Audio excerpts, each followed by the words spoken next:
আজ আমরা যারা সুস্থ আছি তারাই গরম নিয়ে সমালোচনা করি। আরে ভাই, সুস্থতা হচ্ছে সবচেয়ে বড় নেয়ামত।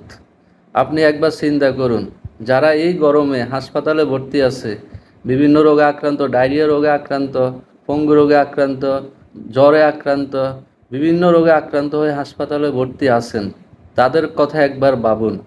আমরা যারা সুস্থ আছি তারাই গরম নিয়ে সমালোচনা করি। আল্লাহ কেন গরম দিচ্ছেন? আল্লাহ কেন এত আযাব দিচ্ছেন?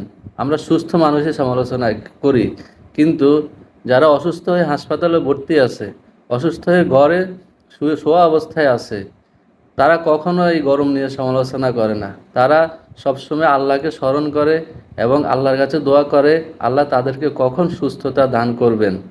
তাই আমরা গরম নিয়ে সমালোচনা না করি, আল্লাহকে ডাকি, নামাজ পড়ি, জিকির করি।